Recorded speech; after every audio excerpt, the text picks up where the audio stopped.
Dans l'artisanat du bâtiment, déléguer rime souvent avec deux choses. Premièrement, avec le mot « exister ». Eh bien oui, parce que si on délègue, eh bien on va laisser quelqu'un d'autre faire à sa place.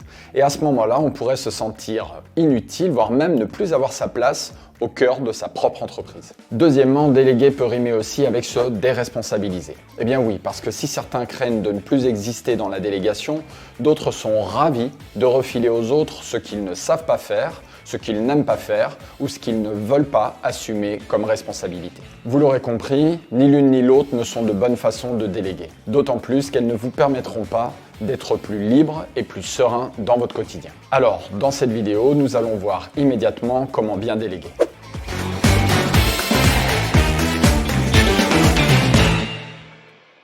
Mais avant toute chose, sachez que bien déléguer vous offrira une multitude d'avantages. Premièrement, de vous libérer du temps et des ressources. Eh bien oui, parce que bien déléguer va vous permettre de prendre du temps soit pour plus travailler, et pour finalement être plus productif dans votre entreprise, ou alors pour passer plus de temps à des choses plus personnelles, en famille ou entre amis. Deuxièmement, en déléguant, vous allez permettre à vos collaborateurs de développer eux-mêmes leurs propres compétences. Troisièmement, de promouvoir une culture de la confiance et de la responsabilité. Nous le verrons, ce sont des éléments essentiels à une bonne délégation.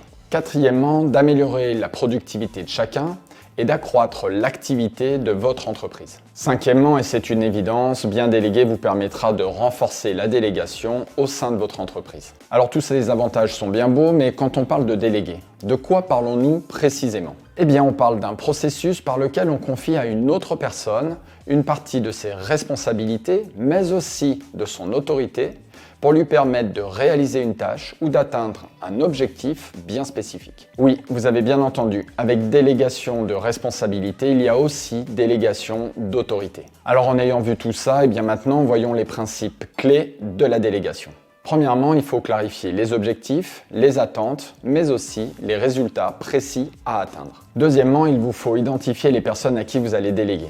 Eh bien oui, parce qu'il vous faut des personnes qui puissent avoir les capacités et les ressources d'atteindre avec succès vos objectifs. Troisièmement, assurez-vous que la personne à qui vous déléguez comprend parfaitement ce que vous attendez d'elle. Mettez-lui à disposition toutes les ressources et tous les moyens pour qu'elle puisse être autonome dans la réalisation de cette délégation et indiquez-lui précisément comment vous allez mesurer son succès. Quatrièmement, et c'est extrêmement important, il vous faut rester disponible pour ceux et celles à qui vous déléguez, pour pouvoir répondre à toutes leurs questions et ensemble résoudre les problèmes qui pourraient survenir. Cinquièmement, et pour suivre l'adage qui dit que la confiance n'exclut pas le contrôle, vous devez effectuer un suivi régulier des tâches que vous avez déléguées. Sixièmement, la personne à qui vous déléguez doit être tenue responsable de sa mission.